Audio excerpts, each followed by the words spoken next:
அப்ப இந்த நீள்வட்ட பாதையிலே ஒரு முனை வடமுனையாகவும் ஒரு முனை தென்முனையாகவும் இருக்குது. பூமி சூரியனை வட்டமாக சுற்றுவதில்லை, எங்களுக்கு தெரியும், நீள்வட்டமாக சுற்றுகின்றது.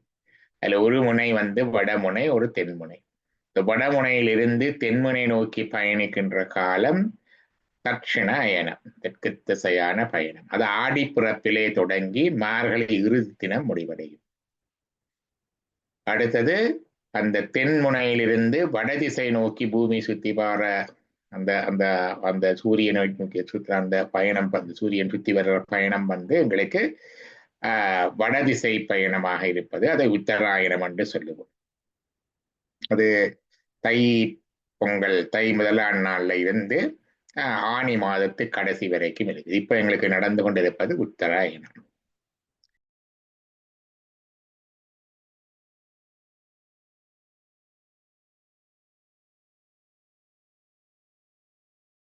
இன்று அனைவருக்கும் வணக்கம். இன்று வியாழக்கிழமை 5ஆம் தேதி சித்திர மாதம் 2025ஆம் ஆண்டு. தினமும் உலக சமாதானம், ஒற்றுமை, ஆரோக்கியம், மன அமைதி, சமாதானம் ஆகியவற்றை முன்னிலைப்படுத்தி ஒரு கூட்டு தியானம் செய்கிறோம். தினமும் UK நேர கணிப்பின்படி 8:45 மணிக்கும் காலை 10 மணிக்கும் இரவு 8 மணிக்கும் தியானம் செய்கிறோம். ஐரோப்பா நேரம் காலை 9:45 மணிக்கும் 11 மணிக்கும் இரவு 9 மணிக்கும் தியானம் செய்கிறோம். மற்ற நாடுகளிலிருந்து இணைப்பவர்கள் UK நேர கணிப்பின்படி இணைந்து கொள்ளுமாறு தாழ்மையுடன் வேண்டுகிறோம். இத்தியான நிகழ்ச்சி PSSN தமிழ் ஐரோப்பா, PMC தமிழ் டிவி ஆகிய அமைப்பினரின் அனுசரணையுடன் நடைபெறுகிறது. வாழ்க வையகம், வாழ்க வளத்துடன் என்று மனதார வாழ்த்தி சமாதானம், நல்லிறக்கம், அமைதி, ஆரோக்கியம், ஒற்றுமை ஏற்பட வழிவகை செய்வோம். இன்றைய நிகழ்ச்சி நேராக முதலில் அருந்ததி ஸ்ரீகந்தராஜா மாஸ்டர் தியானத்தை வழி நடத்துவார். அதன் பின்பு பிரதம பேச்சாளராக லம்போதரன் ஐயா அருமையான ஒரு தலைப்பில் பேச உள்ளார். அதாவது Hindu time line and cosmology part 2 என்ற தலைப்பில் பேச உள்ளார். இப்பொழுது தியானத்தை வழி நடத்துமாறு அருந்ததி மாஸ்டரை அழைக்கிறோம். நன்றி. நன்றி சதா மாஸ்டர், மிக்க நன்றி. அனைவருக்கும் வணக்கம். நாம் தியானம் செய்வதன் மூலம் பல நன்மைகளை அடைகின்றோம். நமது மூச்சு என்பது ஒவ்வொரு நாளும் நாம் 24 மணித்தியாலமும் சுவாசித்துக் கொண்டிருக்கின்றோம். அந்த சுவாசத்தை ஒரு நேரம் கொடுத்து கவனித்தால் அது தியானமாக மாறுகின்றது. நாம் பிறந்த நாள் தொடக்கம் இந்த மூச்சை கவனிப்பதில்லை. அந்த தியானத்தை கொடுத்து அதை கவனிக்கும் போது அது எங்களை எத்தனையோ விதமான நோய்களில் இருந்து காப்பாற்றிக் கொள்ளும். நாம் ஒரு அதிலிருந்து காக்கும் வலிமை பெற்றவராக வருவோம், நோய் எதிர்ப்பு சக்தி கிடைப்பதால். அதுபடியா நாம் ஒவ்வொரு நாளும் தொடர்ந்து இந்த தியானத்தை செய்ய வேண்டும். இப்பொழுது தியானம் செய்யும் முறையை பார்ப்போம். தியானத்துக்கு முன்பும் பின்பும் இளம் சூடான நீரை அருந்துவதால் தொண்டை வறட்சியை தடுக்கலாம். மூக்கு கண்ணாடி அணிந்திருப்பவர்கள் அதனை கலட்டி வைப்பது நல்லது. ஒரு சுகமான ஆசனத்தை தேர்ந்து நிமிர்ந்த நிலையில் இருக்க வேண்டும். கால் பாதத்தை இவ்வாறு ஒன்றன் மேல் ஒன்றாக போட்டால் சக்தி வெளியேறாமல், அதாவது 10% சக்தி கால்களினூடாக வெளியேறுவதை தடுக்கின்றோம். கைகளை இவ்வாறு கோர்த்து மடியில் வைக்கும் போது இன்னொரு 10% சக்தி வெளியேறாமல் தடுக்கின்றோம். கண்களை மூடும் போது 80% சக்தியையும் உள்வாக்கின்றோம். கால்களை பின்னி கைகளை கோர்த்து கண்களை மூடும் போது 100% சக்தியையும் உள்வாக்கின்றோம். இப்பொழுது எமது உடலில் இயல்பாக இயற்கையாக நடந்து கொண்டிருக்கும் உள்மூச்சு வழிமூச்சை கவனித்தல் வேண்டும். எண்ணங்கள் தோன்றினால் அதை விடுத்து மீண்டும் மீண்டும் எமது மூச்சினின் கவனத்தை எடுத்துக்கொள்ள வேண்டும். உங்களுக்கு ஒரு இனிமையான இசை வழங்கப்படும். அந்த இசையுடன் நாம் 30 நிமிடங்கள் தியானத்தில் அமருவோம். அறிவித்தல் வரும் வரை கண்களை திறவாது மூச்சின் மேல் கவனத்தை வையுங்கள். நன்றி, வணக்கம்.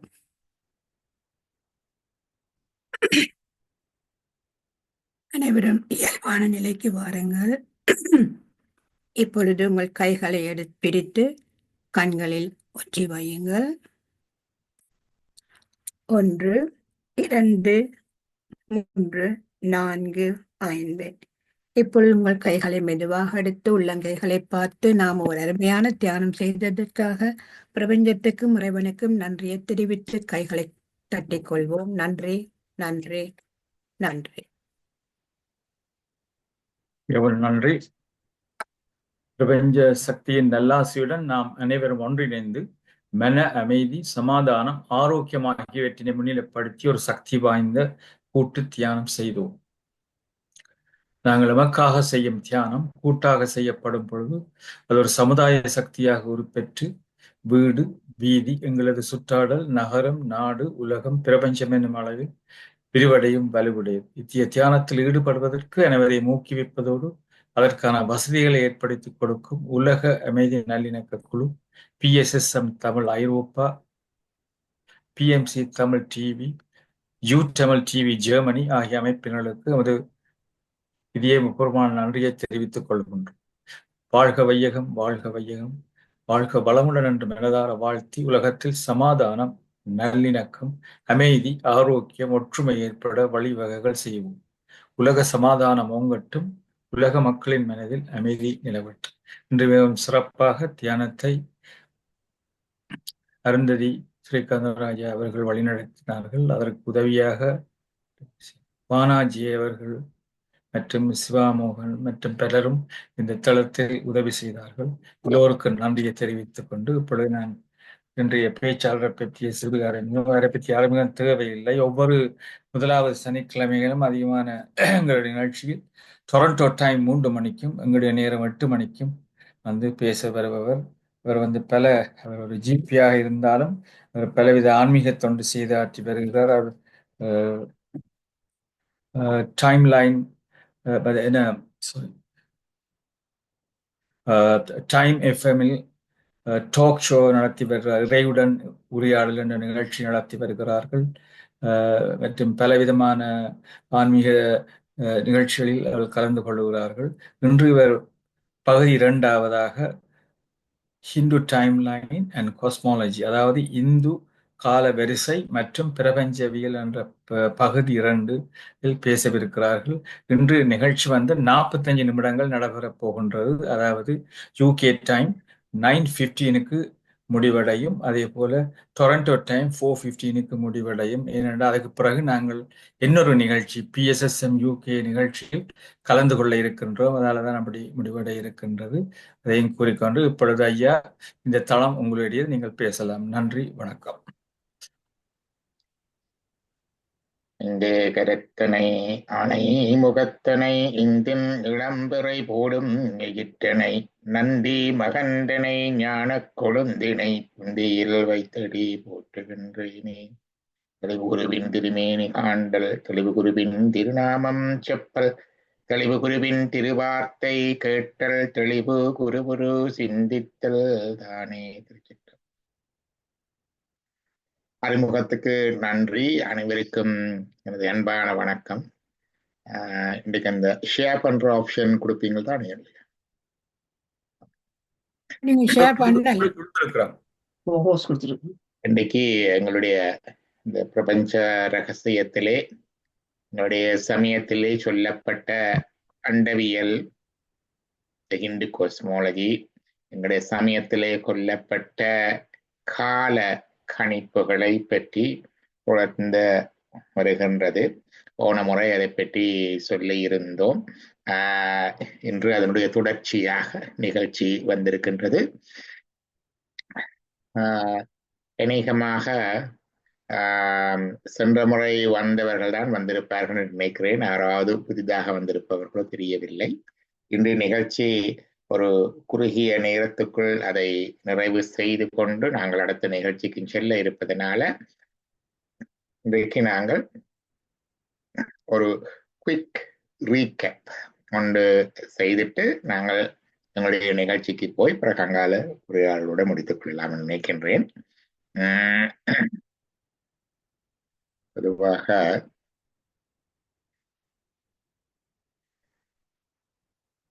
நாங்கள் சென்ற முறை பார்த்த விடயங்கள் பற்றியான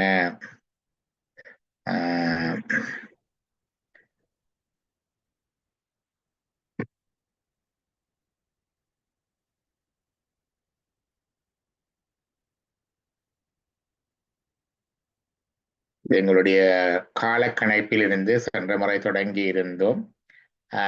வினாடி, நாளிகை, ஒரு நாளிகை என்பது 24 நிமிடம். அதை ஞாபகத்தில் வைத்திருங்கள். ஆகவே எங்களுடைய ஒரு மணத்தியாலம் என்பது 2.5 நாளிகைக்கு கணக்காக வருகின்றது.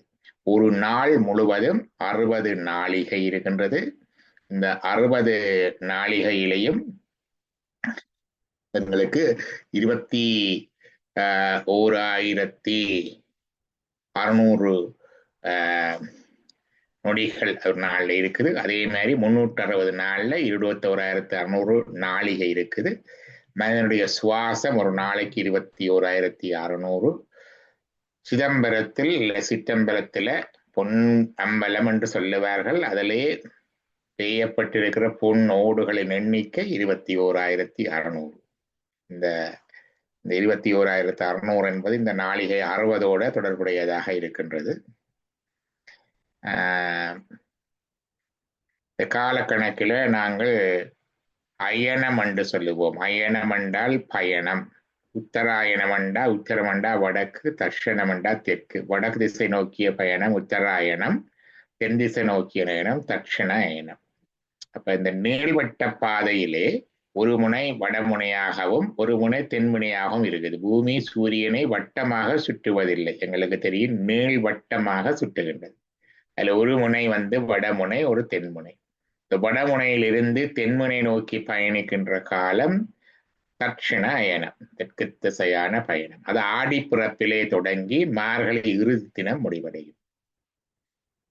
அடுத்தது அந்த தென்முனையிலிருந்து வடதிசை நோக்கி பூமி சுத்தி பார அந்த அந்த அந்த சூரியனை நோக்கி சுற்ற அந்த பயணம் சூரியன் சுத்தி வர்ற பயணம் எங்களுக்கு வடதிசை பயணமாக இருப்பது. அதை உத்தராயணம் என்று சொல்லுவோம்.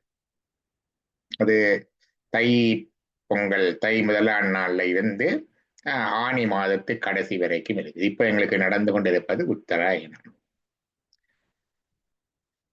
இனி யுகங்களை பற்றி பார்த்தோம். நாங்கள் சதுர் யுகம் என்று சொல்லுவோம். சதுர் யுகங்கள்ல கிருதயுகம், திரேதாயுகம், துபாபர் யுகம், கலியுகம் என்று கேள்விப்பட்டிருக்கிறோம். இந்த 4 யுகங்களும் மாறி மாறி சுழற்சியாக வந்து கொண்டிருப்பன. ஒரு சதுர்யுகம் முழுவதுமே 43,22,000 வருடங்கள். ஒரு சதுர்யுகம் 43,20,000 வருடங்கள் ஒரு சதுர்யுகம். இதிலே இந்த 21,600 என்பதை இலக்கத்தை பற்றி முதல்ல பார்த்தோம். ஒரு நாள்ல இருக்கிற அந்த நாளிகையின், ஒரு வருடத்துல இருக்கிற நாளிகையின் எண்ணிக்கை, ஒரு நாள்ல இருக்கிற நொடிகளின் எண்ணிக்கை, மற்றது ஒரு நாள்ல இருக்கிற சுவாசத்தின் எண்ணிக்கை, சிதம்பரத்தில் இருக்கிற ஓடுகளின் எண்ணிக்கை. 21,600 80ஆல் பெருக்க வருவது முதலாவது யுகமான கிருத யுகம் அல்லது சத்திய யுகம். அதை 60ஆல் பெருக்க வருவது திரேதாயுக வருடங்கள். இந்த 21,600 40ஆல் பெருக்கப்படுவது துபாபர யுக வருடம். அடுத்தது இப்போ நடக்கிறது கலியுகம். அது 21,600 20ஆல் பெருக்க வருவது. இப்போ அந்த 4 யுகங்கள் ஒன்றன் பின் ஒன்றாக நடக்கின்றன. இந்த 4 யுகங்கள்ல இந்த 4 யுகங்களும் சுழற்சியாக வந்து போகும். இப்படி 4 யுகங்களை சேர்ந்தா ஒரு சதுர் யுகம். இப்படி 71 சதுர் யுகங்கள் சேர்ந்தால் ஒரு மனுவினுடைய காலம். அது சொல்வார்கள் மன்வந்தரம். 71 சதுர்யுகங்கள் ஒரு மன்வந்தரம். ஒரு சதுர்யுகம் 43,20,000 வருஷம். இப்படி 71 சதுர்யுகங்கள் சேர்ந்தா ஒரு மனுவினுடைய காலம். இப்படி 1000 சதுர்யுகங்கள் சேர்ந்தால் பிரம்மாவுக்கு ஒரு பகல். அது 432 கோடி வருடங்கள். 432 கோடி வருடங்கள் ஒரு பிரம்மாவனுடைய பகல் காலம். இதே மாதிரி இன்னொரு இதே அளவு காலம் அவருக்கு இரவு. அப்ப 2 கல்பங்கள் சேர்ந்தால் பிரம்மாவுக்கு, படைப்புக்களாகிய பிரம்மாவுக்கு ஒரு நாள். இப்படி அவர் 360 நாள் அவருக்கு ஒரு வருடம். இப்படி 100 வருடங்கள் பிரம்மாவுக்கு ஆயுள். அவருடைய ஒரு நாள்ல 14 இந்திரர்கள் வந்து போவார்கள். அவருடைய ஆயுட்காலத்துல அவர் 5,40,000 இந்திரர்கள் பதவியில் இருந்து ஆண்டு மாண்டு போவார். இப்படி பிரம்மாவனுடைய ஆயுள் காலம் அவருக்கு, இவருடைய பிரம்மாவுடைய ஆயுள் காலம் விஷ்ணுவுக்கு ஒரு நாள். இப்படி விஷ்ணுவுடைய ஆயுள் காலம் ருத்திரனுக்கு ஒரு நாள். இந்த விவரங்கள் எங்களுடைய புராணம் சிவமகா புராணத்துல இருக்கிறது. இது முதல் சொன்ன அதே தான் திருப்பி வருகின்றது. இது ஆர்வனுடைய பால பாடத்திலேயும் இருக்கின்றது. இப்போ இருக்கிற பிரம்மா வந்து ஆதி பிரம்மன். இவருடைய பெயர் ஆதி பிரம்மன். இவர் வந்து இது பகவத்கீதையில் இதை பற்றிய விளக்கங்கள் இருக்கிறது. இப்ப இருக்கிற பிரம்மாவனுடைய ஆதி பிரம்மன். இப்ப நடக்கிற கல்பம் வந்து சுவேத வராக கல்பம். சுவேத வராக கல்பம் இப்ப நடக்கிறது. இங்க பல்கத்திலே தான் விஷ்ணுவானவர் வெள்ளை பன்றியாக தோன்றி அவதாரம் எடுத்தார். நம்முடைய சுவேத வராக கல்பம். இந்த மனுக்கள் 14. அதனால இப்ப நடக்கிற மனு வைவஸ்வத மனு. வைவஸ்வத மனுடைய காலம் நடக்கின்றது. இந்த கலியுகம் தொடங்கியது கிறிஸ்துவுக்கு முன்னர் February 17, 3102 நள்ளிரவில் இந்த கலியுகம் தொடங்கியது. அப்ப கிட்டத்தட்ட இப்ப 5127 வருஷம் முடிஞ்சது. கிட்ட 26 வருஷம் முடிஞ்சு. இப்ப கலியுகத்துக்கு முன்னர் தான் மகாபாரத போர் முடிவடைந்தது. கிருஷ்ண பரமாத்மா இவ்வுலக வாழ்க்கையை நீத்தது கலியுகம் துறப்பதற்கு முன்னர். மகாபாரதத்திலே அருட்சனுடைய பேரனாகிய பரீட்சித்து மகாராஜாவின் அர்ஜுனன் பேரன் அபிமன்யுண்ட மகனாகிய பரீட்சித்து மகாராஜாவுடைய ஆட்சி கடைசியில இந்த கலியுகம் தொடங்கியது. இது 4,32,000 வருஷம் வந்து பார்த்து நாங்கள் இன்னும் எங்களுக்கு இதுல 4,26,980 வருடங்கள் இருக்கின்றது கலியுகம் முடியும். அதுக்கு பிறகு அடுத்த சதுர்யுக சைக்கிள் தொடங்கும்.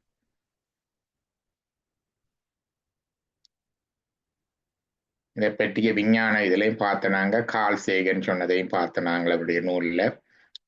Hindu religion is the only one of the world great faiths dedicated to the idea that the cosmos itself undergoes an immense and indeed an infinite number of deaths and rebirths. It is the only religion in which the time scale corresponds, no doubt by accident, to those of modern scientific cosmology. Its cycles run from our ordinary day and night to a day and night of Brahma, 8.64 billion years long, longer than the age of Earth or the Sun, and there are more longer time scales still. Carl Sagan என்பவருடைய அவர் விஞ்ஞானி. அவருடைய titles இதுல போட்டிருக்கிறேன். சமீப காலத்துல மறைந்த ஒரு விஞ்ஞானி. சேப்பியன்ஸ் அதை பற்றி எல்லாம் பார்த்தனாங்க. இது ஒரு சிறியொரு மீட்டலாக எடுத்துக்கொண்டு அடுத்ததாக நாங்கள் எங்களுடைய இதனுடைய பிராக்டிக்கல் அப்ளிகேஷன் எங்க வருகிறது என்று பார்த்தால் இன்னொரு டாக்குமெண்ட் ஒன்று சேவ் பண்ணலாம் என்று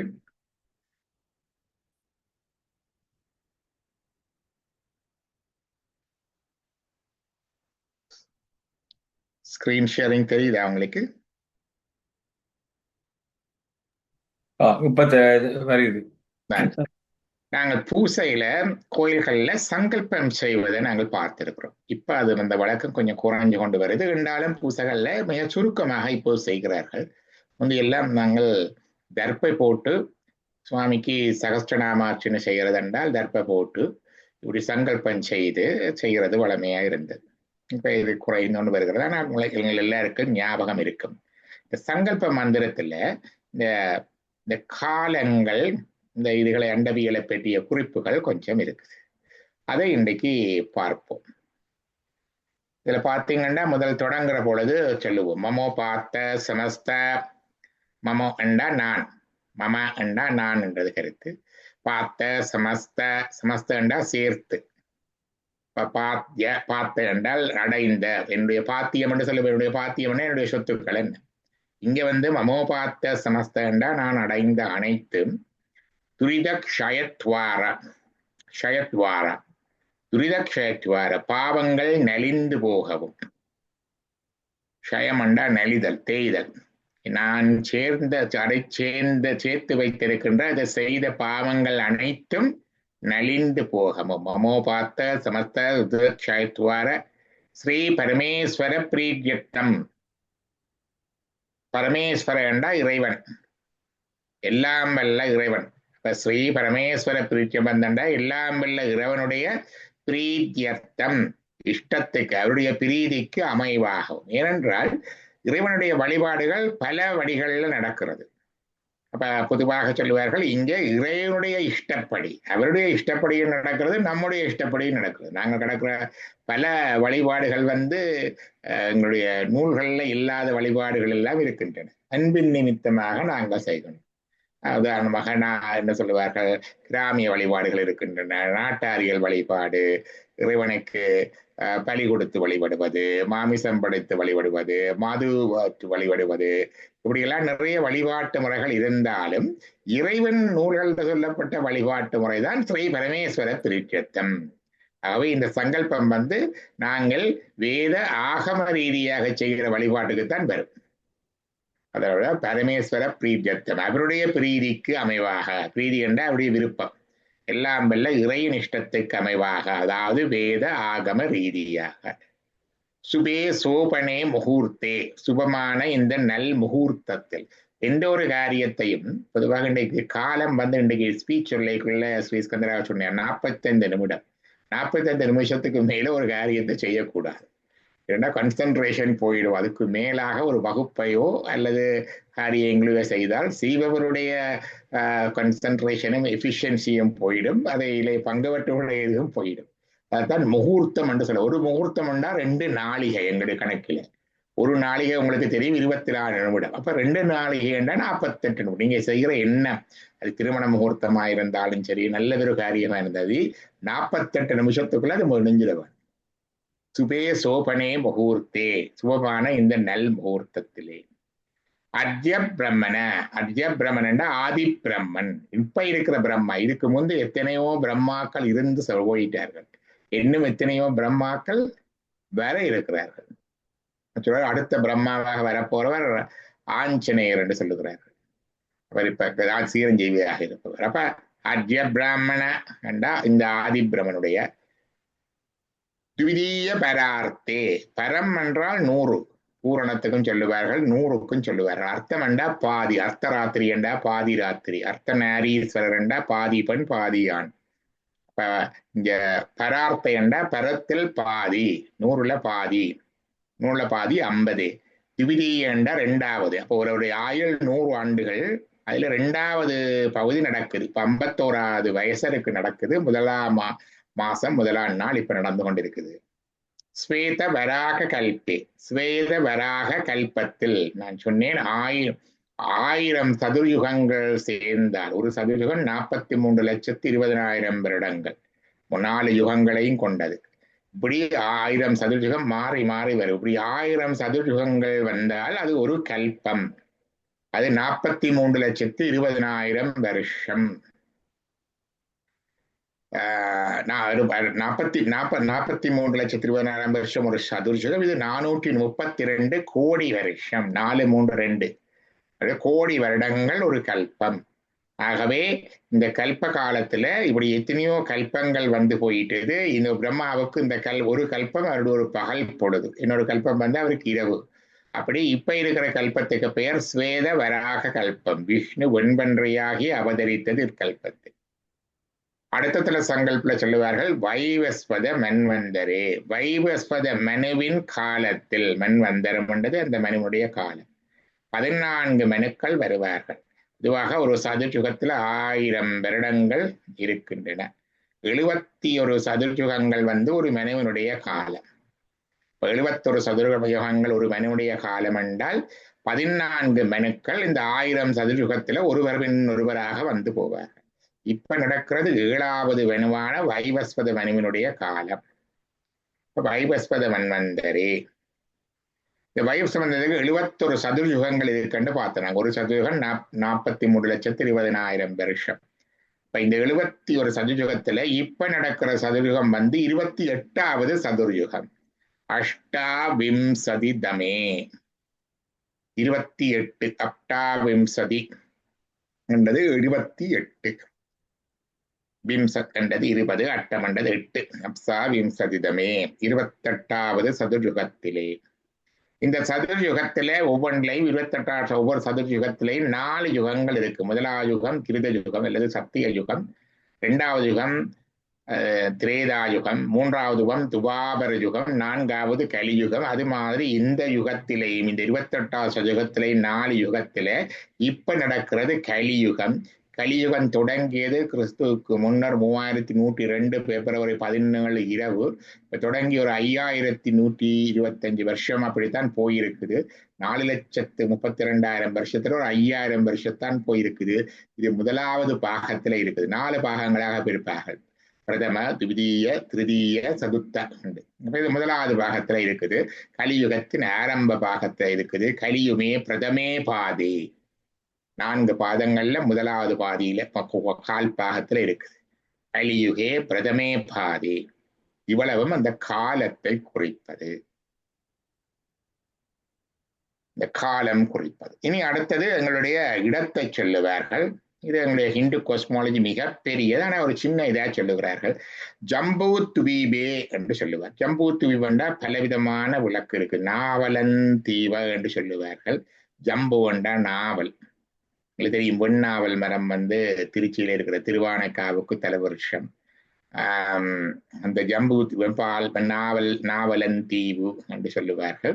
இந்த நாவலந்தீவு என்பதை பற்றி பலவிதமான விளக்கங்கள் புராணங்கள்ல எல்லாம் இருந்தாலும் அதனுடைய உண்மையான கருத்து நாவலந்தீபம் ஜம்பு தீபம் என்பது இந்த பூலோகம், என்னுடைய பூலோகம் அதைத்தான் சொல்லுவது. இந்த பூலோகத்துல பால் வீதி அண்ட தொகுதி, எங்களுடைய மில்கி வே கேலக்சி அல்லது ஆகாய கங்கை என்று சொல்லுவோம் இல்லையா, அது இதுலதான் வருது. ஜம்பு துவீபே அந்த அண்டத் தொகுதியில இருக்கிற பாரத வருஷே என்றது. பாரத வருஷம் என்றது இந்த பூமி முழுவதும் பாரத வருஷம். ஏன்னா அப்புறம் அங்கால பரதகண்டே என்று வரும். பாரதமும் பரதமும் வித்தியாசம். பாரத வருஷம் என்றா இந்த பூமி முழுவதும். இந்த விளக்கம் ஒரு காலத்துல சொன்னது காஞ்சியில சங்கராச்சாரியார், இந்த காஞ்சி பெரியவர் அவர் சொன்ன விளக்கம். அவர் இதை கொஞ்சம் அந்த நாளில் இருந்த சயின்டிஸ்டையும் இதுகளையும் கொடுத்து இது என்ன சொல்லுது, சயின்ஸுக்கும் இதுக்கு வெங்க பொருந்தது, இந்த இதுக்கெல்லாம் கேட்டு அவர் சொன்னது. இது இந்த பூலோகம் என்றதான் இந்த பால்வீதி, மற்றது பாரத வருஷம் என்றதான் இந்த முழு பூமியும். அதுல பரத கண்டம் என்பது இந்திய துணை கண்டம் சொல்லுவார்கள். அடுத்ததாக மேரோர் தட்சிணே பார்ஸ்வே. மேரு என்பது இந்த உலகத்துக்கு அச்சென்று சொல்லுவார்கள். அந்த மேருவின் ரிப்ரசன்டேஷனாக இங்கே இருக்கிற இமயமலையையும் அவர்கள் மேரு என்று சொல்லுவார்கள். இங்கே இருக்கிற இப்ப இமயமலையினுடைய தெற்கு பக்கத்துல இந்தியா இருப்பது, பரதகண்டம் இருப்பது இமயமலையுடைய தெற்கு பக்கத்துல. இப்ப பரதகண்டம் என்பது மிக பெரிது உண்மையில. திபெத், சைனா எல்லாம் சேர்த்துத்தான் இந்த பரதகண்டம் பெரும். மெல்லையா எல்லாம் சேர்த்து அந்த பழைய காலத்து ஜியோகிராபி. அதிலே மேருமலையினுடைய தெற்கு பாகத்திலே மேரோர் தட்சிணே பார்ஸ்வே. ஆனா இப்ப நாங்கள் சங்கல்பம் செய்கிறோம்டா வித்தியாசமா சொல்ல வேணும். இமயத்தை மையமாக வச்சு கொண்டு சொல்றோம்டா மேரோர் உத்தர அமெரிக்கா ஐரோப்பா எல்லாம் உத்தரே பார்ஸ்வே என்று தான் சொல்லணும்.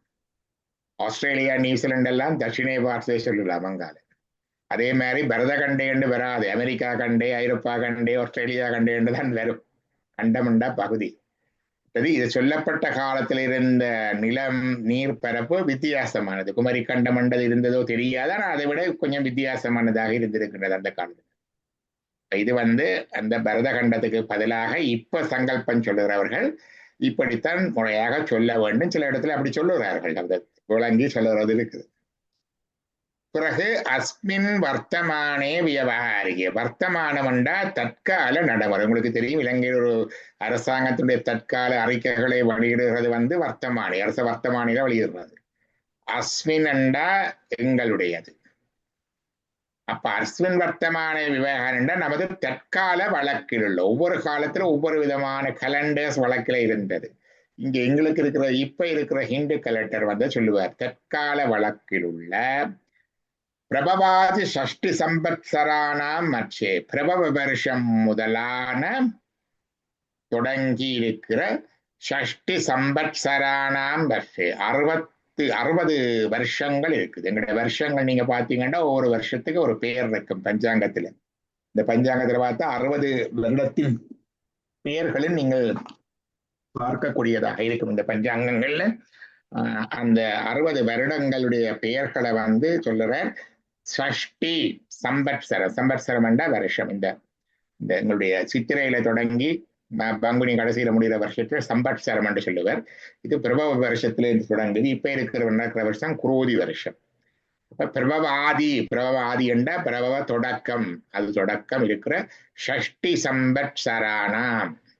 சஷ்டி சம்பத்சரா 60 வருடங்களுடைய இரு ஆண்டுகளிலே மத்தியண்டா அதனிடையிலே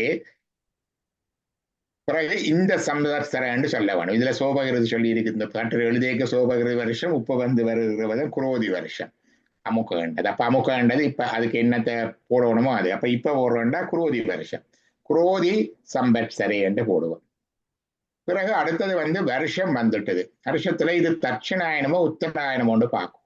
உங்களுக்கு தெரியும், தைப்பிறப்புல இருந்து ஆடிப்பிறப்பு தொடங்கும் வரைக்கும் உத்தராயணம். அப்ப இப்ப வந்து எங்களுக்கு பங்குனி. அப்ப அதனுடைய நாங்கள் உத்தராயணத்துல இருக்கிறோம். அப்ப உத்தராயணே.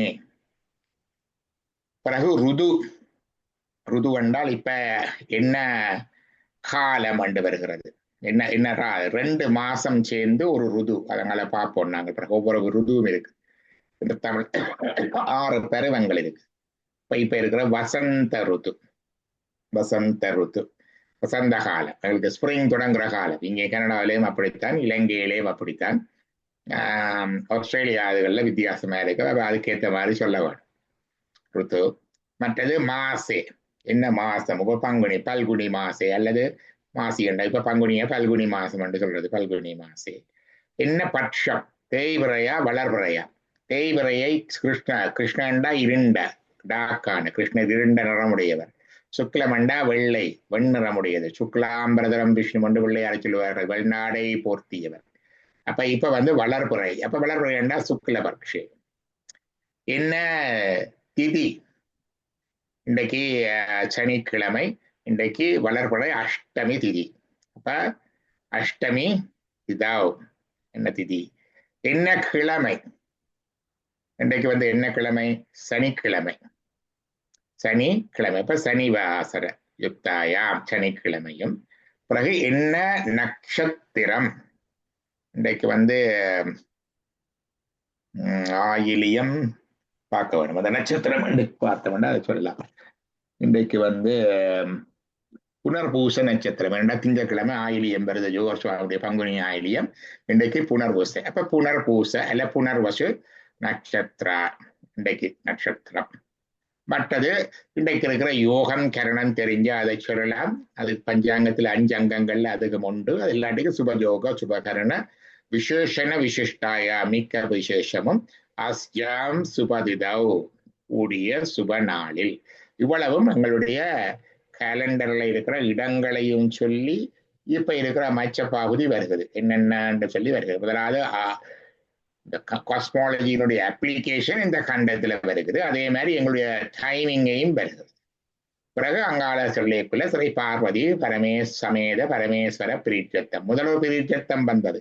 அது இறைவனுடைய சித்தப்படி வேதாகம முறைப்படி செய்கிறது. இங்க வந்து பிரேமதே ஸ்ரீ பார்வதி பிரீட்சத்தம் அல்லது வள்ளி சேனாவதி சமேத சுப்பிரமணிய பிரீட்சத்தம் அல்லது கணபதி சுவாமி பிரீட்சத்தம் அல்லது லட்சுமி நாராயண எதுண்டான்னு உங்களுக்கு இஷ்ட தெய்வத்தை சொல்லலாம்.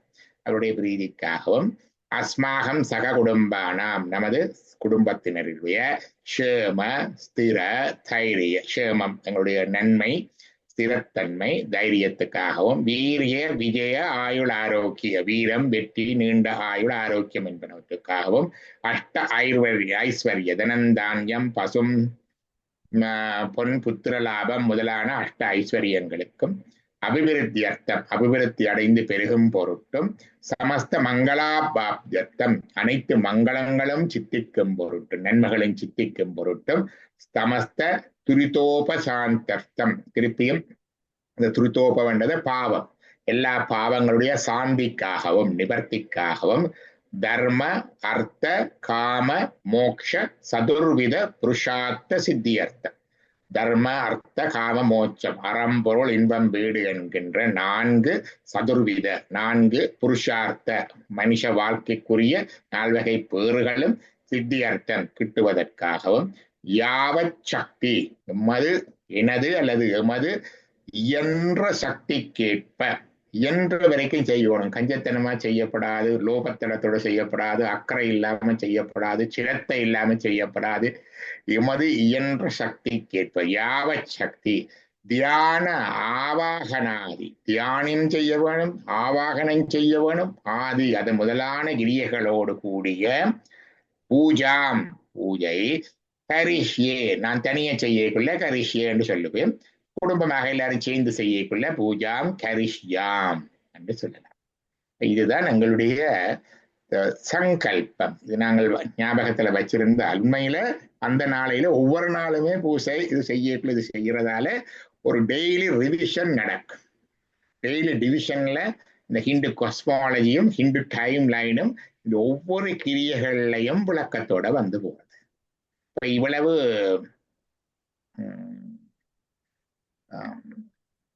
சொல்லுவார்கள் என்ன, ஒவ்வொரு எங்களுடைய கிண்டு காஸ்மாலஜி வந்து ஏதோ தூரத்துல இருந்தது, ஏதோ பண்டிதர்கள் மட்டிலே இருந்தது, ஏதோ படித்தவர்கள் மட்டிலே இருந்ததில்லை. பாமர மக்களிடையேயும் அன்றாட பூசைகள், சங்கல்பங்கள், திருமணம், சிரார்த்தம், மற்றது கோயில்ல சங்கல்பம் செய்து அர்ச்சனை செய்கிறது, அதனாலெல்லாம் சிறுபுள்ளையில இது செய்திருக்கிறோம். நாங்கள் கோயிலில் முருகன் கோயில் இருந்தால் முன்னால போய் அன்றைக்கு சகஸ்டநாம சின்ன செய்யணும்டா நான் அதுக்கு கொஞ்சம் பூக்கள் பிடிங்க கொண்டு போவோம். அங்கே கோயிலில் போனோன்னா ஐயாவும் ஒரு பூக்கூடிய தந்து விடுவார், போய் கொஞ்சம் எடுத்து கொண்டு வாங்கொண்டு அதையும் எடுத்து கொண்டு வர்றது. அந்த அவர் இருந்து சங்கல்பம் போட்டுட்டு இந்த மந்திரம் சொல்லி சங்கல்பம் பண்ணிட்டு உள்ளே போய் சகஸ்டநாமம் செய்து அந்த பூ போட்டு அர்ச்சனை செய்து தர்றது வளமையா இருந்தது. அதுகள் எல்லாம் இப்போ அருகி கொண்டு வருகிறது.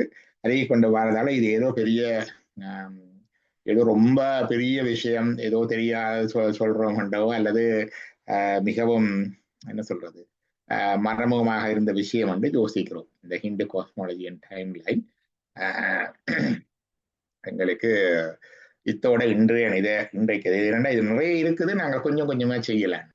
நாங்கள் கணக்க செய்தால் போயிடும். டைமுக்கு ஏற்ற மாதிரி அவர்களுடைய உரையாடல்களுக்கு முடம்பிட்டு செல்லலாம் என்று நான் நினைக்கின்றேன். இனி உங்களுடைய நேரம்.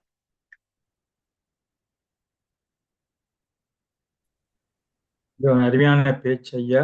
முதலில் நான் உங்களுக்கு பாராட்டியும் வாழ்த்தியும் ஒரு 30 வினாடிகள் கை கட்டுவோம். அதன் பிறகு கருத்துக்களை சொல்லுவோம்.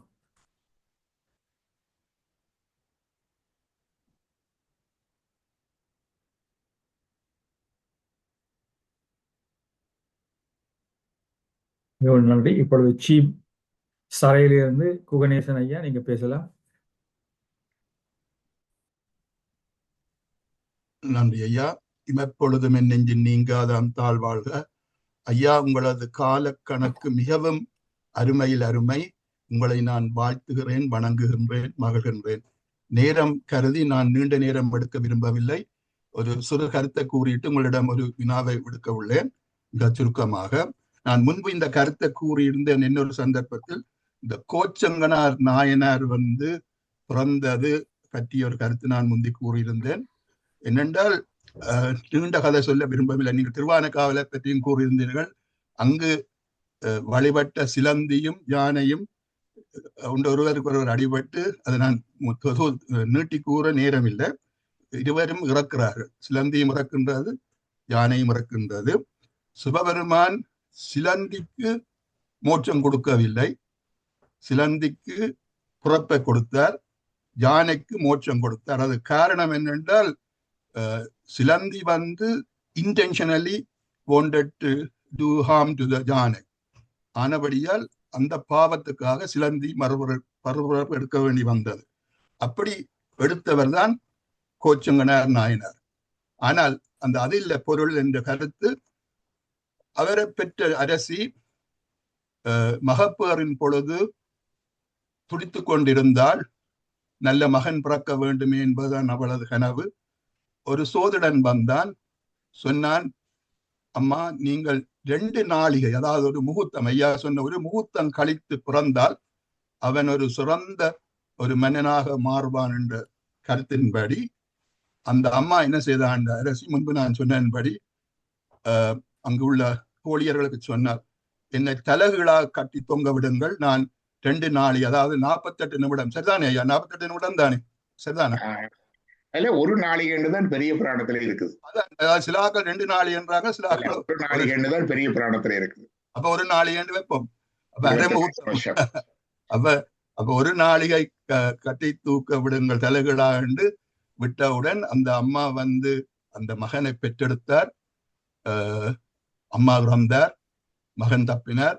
அவன்தான் கோச்செங்கனார் நாயனாராக வந்து தமிழ்நாட்டில் 70க்கும் மேற்பட்ட கோயில்களை கட்டினவர். அதில் முதலாவது தான் திருவானைக்காவல்.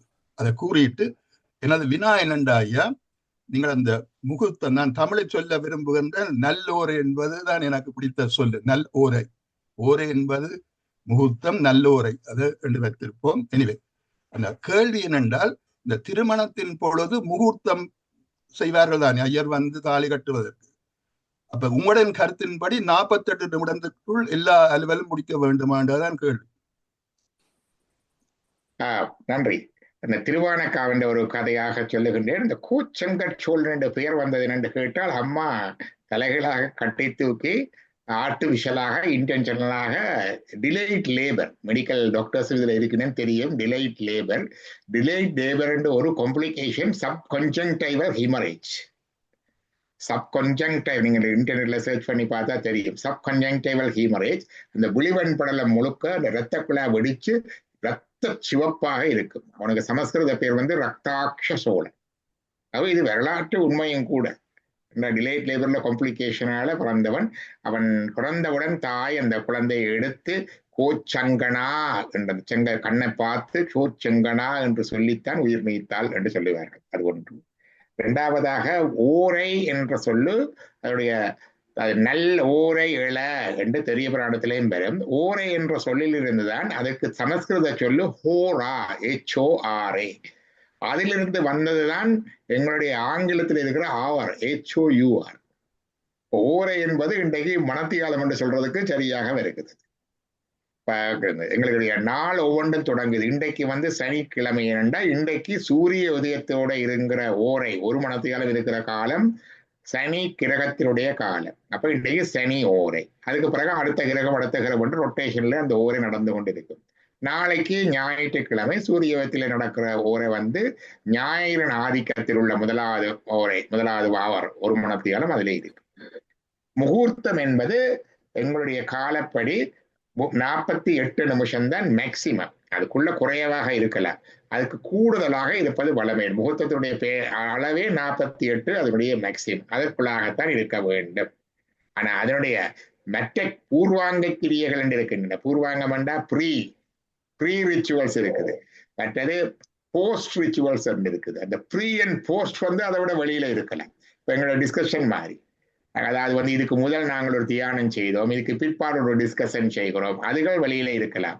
ஆனால் அந்த மெயின் கண்டென்ட், இந்த கோர் ஆஃப் த ரிச்சுவல் வந்து அவ்வளவுக்குள்ள இருக்க வேண்டும்.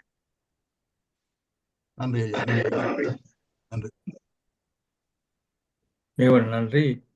அடுத்ததாக வரதா சாமிநாதன். வணக்கம். எல்லோருக்கும் வணக்கம். டாக்டர் லம்போதரன் வணக்கம். என்னுடைய கேள்வி வந்து, இந்த கால வரையறைகளும் இந்த பெயர்களும் முதலிலே எங்கே குறிக்கப்பட்டது? வேதத்திலேயா, சமஸ்கிருதம் மூலமாகவா, தமிழ் மூலமாகவா, எப்படி, எங்கே எங்களுடைய தொடங்கியது? இது காலம் எங்கே தொடங்கியது தெரியாது, காலத்தின் கதைதான்.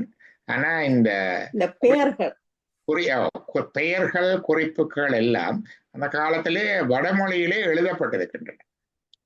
அந்த நூல்கள்ல எழுதப்பட்டிருக்கிறது. அது வடமொழி என்ற ஒரு குறிப்பிட்ட மக்கட்கூட்டத்தின் மொழி என்றுதான் இந்த காலத்துல சொல்லுகிறார்கள். ஆனா அந்த காலத்துல இப்ப நாங்கள் ஆங்கிலத்திலே நூல் எழுதுறது மாதிரி உலக மொழியாக ஆங்கிலம் இருக்கின்றது, அதை படிப்பதற்கு பயன்படுத்துகின்றோம். தொடர்பாடத்துக்கு அப்படி ஒரு தொடர்பாடல் மொழியாக, ஒரு ஆவணப்படுத்தப்படும் மொழியாக சமஸ்கிருதம் அக்காலத்திலே விளங்கியது என்று நான் கருதுகின்றேன். ஒரு குறிப்பிட்ட பிரதேசத்தில் இருந்து ஒரு மக்கட்கூட்டத்தினருடைய பேசு மொழியாக இருந்தது என்பதற்கு எனக்கு தெரியாது. ஆனால் பரதகண்டம் முழுமையும் இருக்கின்ற ஒரு ஆவணப்படுத்தல் மொழியாக, கல்வி மொழியாக, மற்றது தொடர்பாடல் மொழியாக இருந்தது. அதிலே இந்த வருடங்கள், நான் முந்தின போன முறையே குறிப்ப பகவத்கீதையில இருந்ததை பற்றி சொன்னேன். மற்றது சோதிடம் என்ற நூல் இருக்கின்றது. வேதத்தினுடைய 6 அங்கங்களிலே ஒன்றுதான் சோதிடம். அந்த சோதிட நூல்களிலேயும் வேதங்களிலேயும் அடுத்ததாக ஆகமங்களிலேயும், இந்த ஆகமங்களுக்கு மிக முக்கியம். இந்த காலம் என்பது முக்கியம். ஏனென்றா கும்பாபிஷேகத்துக்கு இன்ன காலம், கோயிலுக்கு இன்ன காலம் எல்லாம் இருக்கின்றது.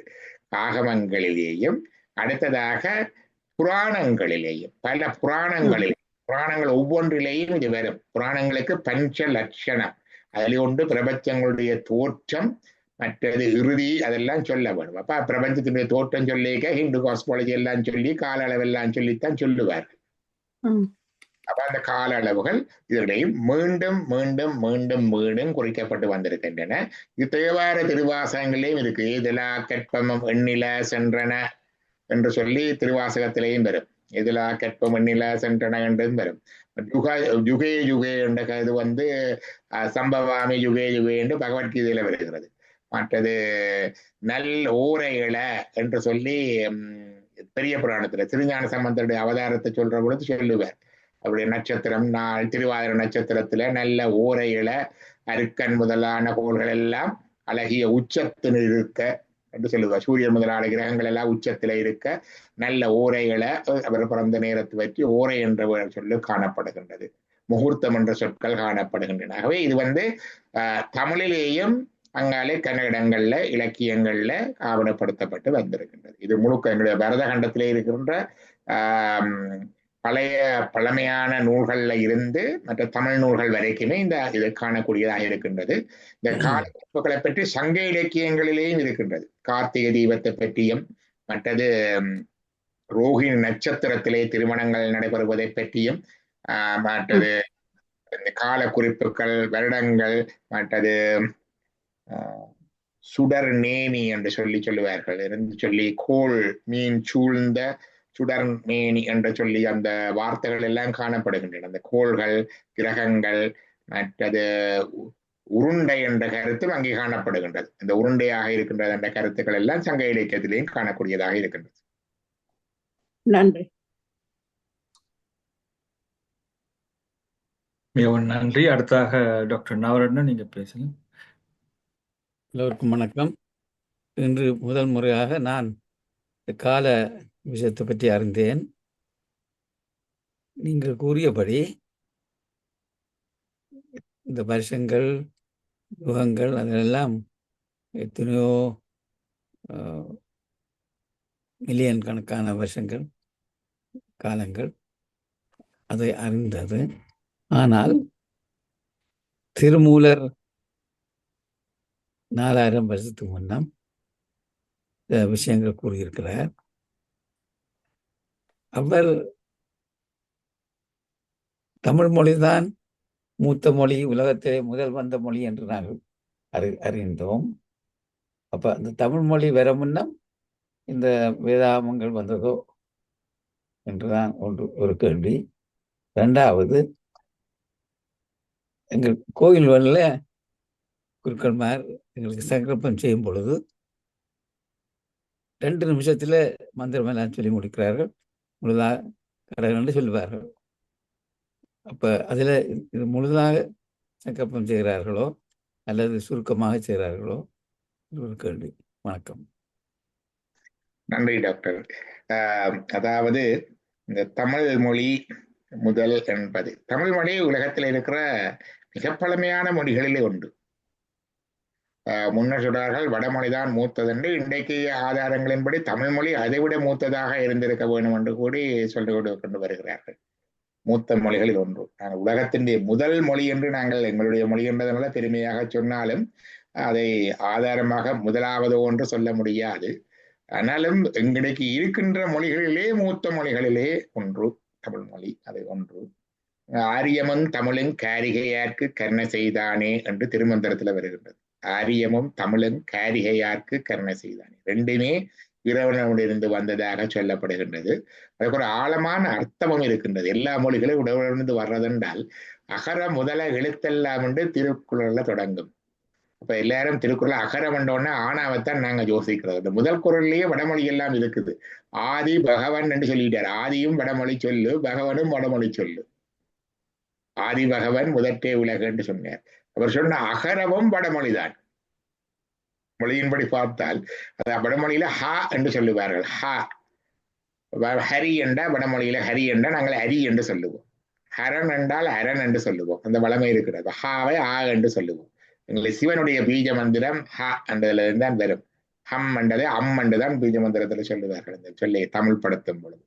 அப்ப அதுல இந்த 51 அக்ஷரங்கள் என்று வடமொழியில சொல்லுவார்கள். இந்த அந்த மொழி வாரத்துக்கு முதல் எழுத்து வர வேணும். எழுத்து வர்றதுக்கு முதல் சப்தம் வர வேணும். சப்தம் வர்றதுக்கு முதல் ஆதியில முதல் வந்த சப்தத்தை ஹா என்பதற்கு முந்தின சப்தம், அதை அன்னத்தின் ஒலி போல என்று சொல்லுவார்கள். நாங்கள் காதுக்குள்ள இப்படி கையை வச்சு பார்த்தால் ஒரு சத்தம் கேட்கும். அந்த கண்ட உச்சரிப்பும் வருவதற்கு முந்தி இருக்கிற ககாரம் என்றுதான் சொல்லுவார்கள். இது நாத பிரசாத கலா யோகம் என்று சிவ ஆகமங்கள் இருக்கிற ஒரு உச்சமான ஒரு மெடிடேஷன் மெத்தட் அது. அதுல அந்த அந்த இதுல எடுப்பார்கள். அதாவது இந்த ககாரம், அதாவது அன்ப்ரொனவுன்சபிள் அல்பபெட் என்று சொல்லலாம். இப்ப சொல்றேன்டா எங்களுக்கு அந்த என்றது வர்றதுக்கு முந்தி இருக்கிற அல்பபெட் தான் அது அன்னத்தின் அடி போல சங்கினோசை போல இப்படி வச்சா இருக்கிற சத்தம்.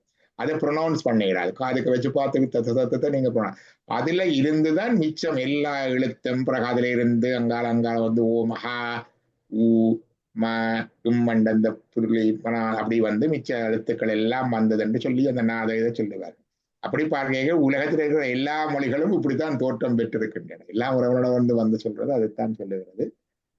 அடுத்ததாக நீங்கள் கேட்ட 2வது கேள்வி சங்கல்பம் இது நீண்ட சங்கல்பம். நாங்கள் பூஜையில செய்யக்கூடிய ஒரு வார்த்தையில சுமமோபாத்த சமஸ்த ஸ்ரீ சிவகாமி அம்பாள் சமேத சிதம்பரேஸ்வர சுவாமி பிரிச்சத்தம் அஸ்மத் ஆத்மார்த்த சிவபூஜாங்கரிஷேன்னு நான் ஒவ்வொரு நாளும் பூஜையில 2 வரியில சொல்லி முடிச்சிடுது எங்களுக்கு சுலபமாக. அது மாதிரி கோயிலே சொல்லி நம்ம என்னென்று கேட்டால் எங்களுக்கு அதுல ஆர்வம் விளங்கிக் கொள்ள முயற்சிப்பதும் இல்லை. ஆனால் அதை நடைமுறைப்படுத்தலாம் நல்லா இருக்கும். ஒரு சின்ன பிரிண்டட் அவுட் வச்சிருந்து அந்த செய்கிற ஆக்களுக்கும் அதை 2 மொழிகள்லையும் கொடுத்து விளங்கக்கூடியதாகவும் செய்கிற ஆக்களுக்கும் அதை விளங்கப்படுத்த சொல்வதாகவும் இருந்தால் we can impart the Hindu cosmology and timeline to the generation again, current generation again.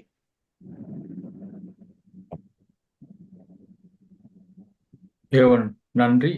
அடுத்த கலா மகாலிங்கம் அம்மா, நீங்க கனடால இருந்து பேசுற. ஹலோ, கேக்குதா நான் கதைக்கிறது? இன்னைக்கு லம்பர் ஐயா நீங்கள் நல்ல ஒரு விளக்கம் தந்தீர்கள் சங்கல்பத்துக்கு. நாங்கள் ரெஜிஸ்டர் ஐயாவிட்ட டீச்சி எடுத்தோம். அந்த சொல்லுவார், அவர் முழுமையாக சொல்லுவார், இதை விட விரிவாகவும் சொல்லுவார். அந்த விளக்கம் தெரியல. ஆனா வாயில இருக்குது அந்த பாட்டுக்கு. ஆனா சொல்லுவோம், ஆனா விளக்கம் தெரியாது. உண்மையாக இன்றைக்கு தந்த விளக்கம் அருமையிலும் அருமை. நன்றி ஐயா, வணக்கம். நன்றி நன்றி நன்றி. அடுத்ததாக சிட்னியிலேருந்து பஞ்சாட்சர மாஸ்டர். எல்லோருக்கும் வணக்கம். டாக்டர் அம்புதன் ஐயா அவர்களுக்கும் வணக்கம் கூறிக்கொண்டு, இன்று பிரபஞ்ச ரகசியம் பற்றிய விவரத்தை கூறியிருந்தீர்கள். அருமையாக இருந்தது. நான் 2 விடயத்தை விளக்கம் அதை பற்றிய விவரம் சொல்ல இருக்கின்றேன். ஒன்று, இந்த தமிழ் ஆரம்பிக்கும் போது எல்லோருக்கும், அதாவது உயர்ந்த சாதி 4 சாதியில உயர்ந்த சாதி பிராமணர்ல இருந்து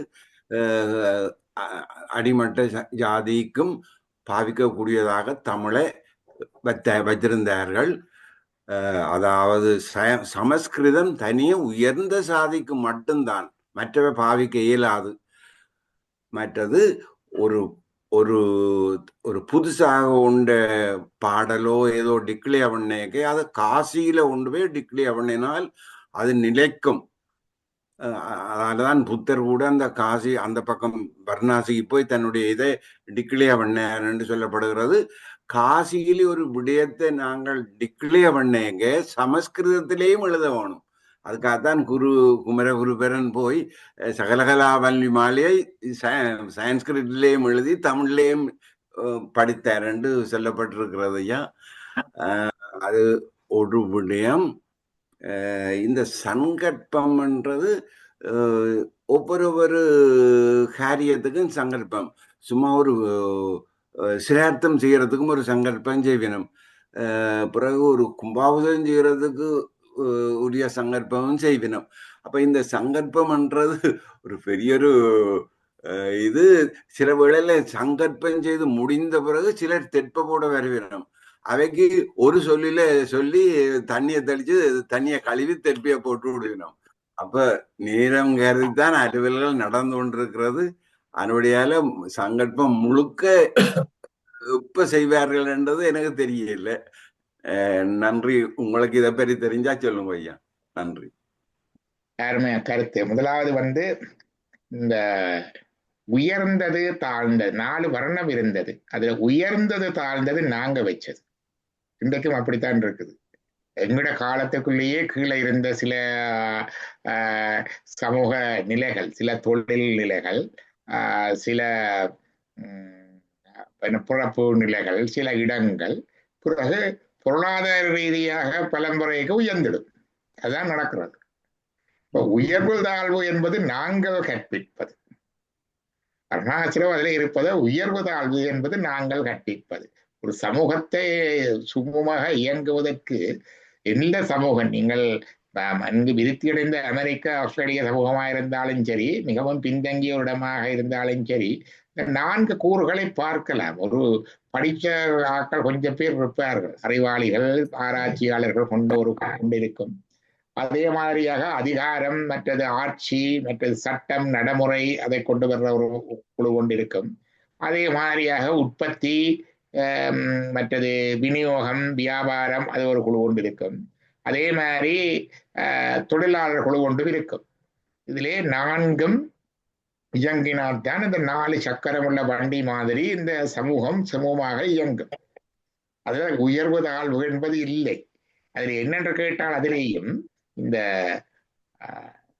ஒவ்வொரு எங்கட ஒரு காலத்துல கல்வியாளர்களுக்கு மதிப்பு, எஜுகேஷன் படிச்சால் என்று சொல்றது.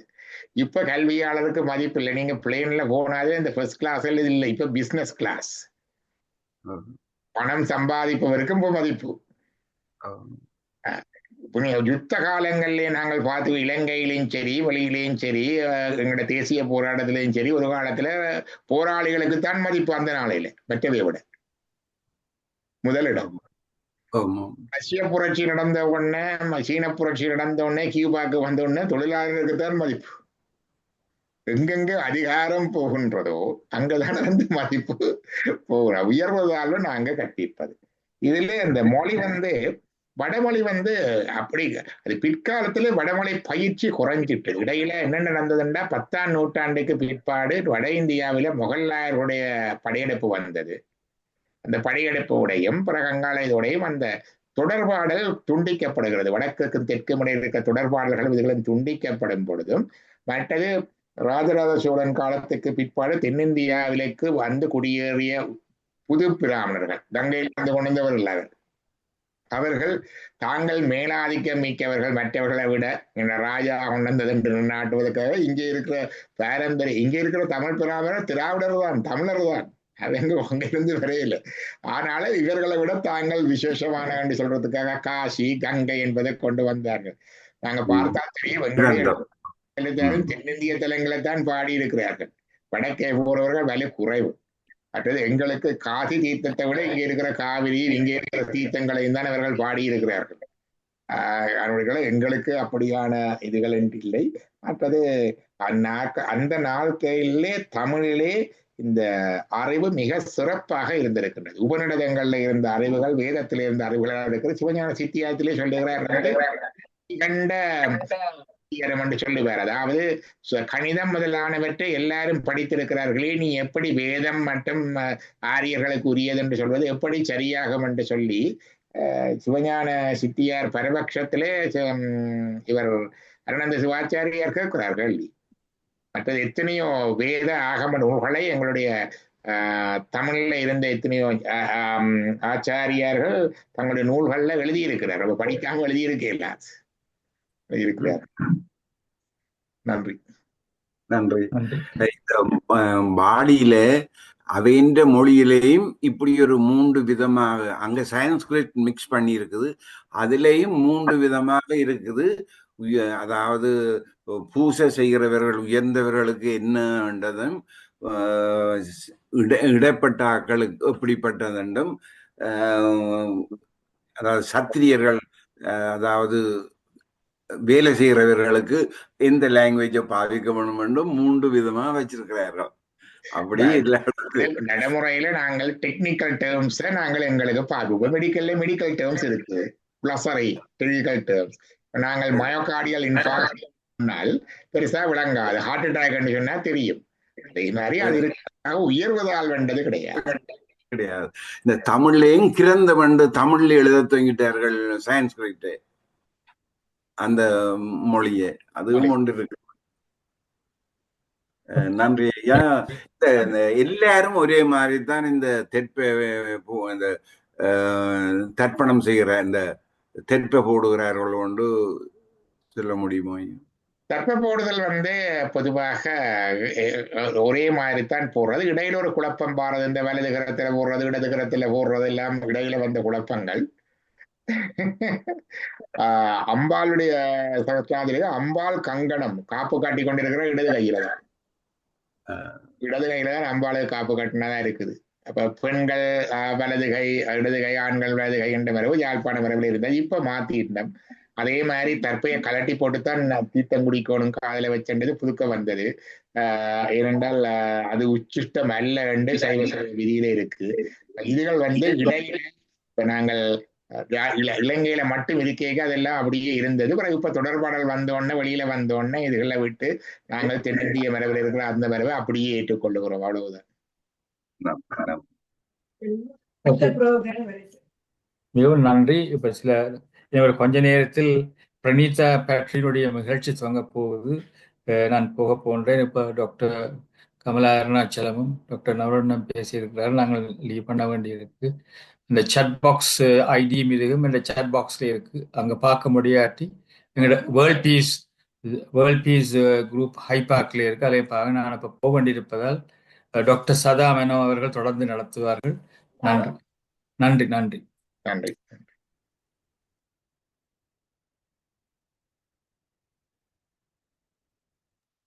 டாக்டர் கமலா அருணாச்சலம், நீங்க சுருக்கமாக கூறலாம்.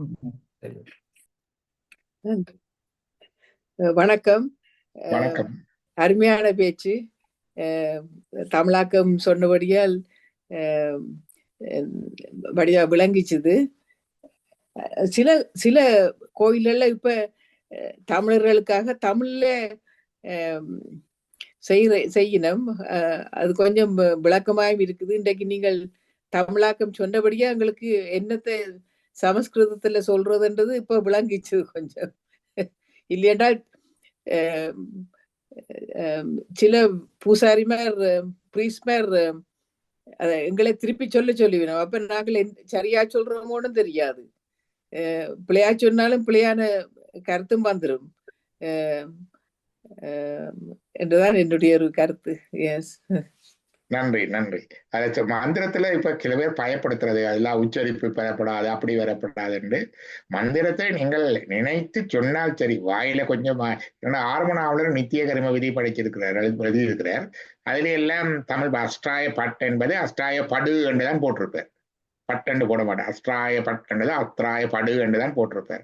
ஆகவே இதுல இப்பதான் இவர்கள் சொல்றது இந்த மந்திரம் எப்பன் உச்சரிப்பு பிழைச்சால் பலனும் பிழைச்சிடும், அது பிழைச்சிடும் என்று சொல்றது. என்ன நாங்க நமச்சிவாய என்றுதானே சொல்றோம், நமசிவாயவே. அதனால இந்த உச்சரிப்பு பயமுறுத்தல்களை பற்றி நீங்கள் சொல்ல தேவையில்லை, நினைக்க தேவையில்லை. மனதிலே நீங்கள் நினைத்து உங்கள் மந்திரத்தை சொன்னால் சரி. ஒரே மந்திரத்தை எவ்வளவு நல்லாக வடிவாக ஒரு சொல்லிக் கொடுத்தாலும் பழக்கத்திலே வேறுபட்ட கம்யூனிட்டி இதெல்லாம் பார்த்தா அது வித்தியாசம் உச்சரிப்பு தான் வரும். நீங்க கேரளால போய் காயத்ரி மந்திரம் கேட்டால் வித்தியாசமா இருக்கும். கொப்படத்திலேயும் அந்த வித்தியாசம் உண்டு. ஆகவே இந்த உச்சரிப்பு வித்தியாசத்தை பெரிதாக பொருட்படுத்த தேவையில்லை. நன்றி நன்றி. தேங்க்யூ. நன்றி. டாக்டர் நவரத்னம் மாஸ்டர், நீங்க சொல்லுங்க.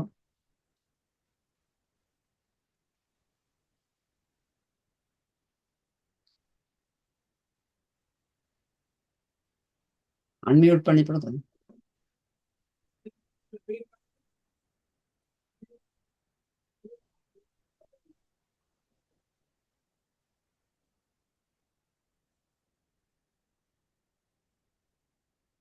இப்ப நன்றி ஐயா, நீங்கள் தான் என்ன அட்மிட் பண்ணணும். நன்றி ஐயா. நான் கேட்கிற விஷயம், யோகர் சுவாமி அதுபோல ஞானிகள் கடவுள் தன்மை உடையவர்கள்.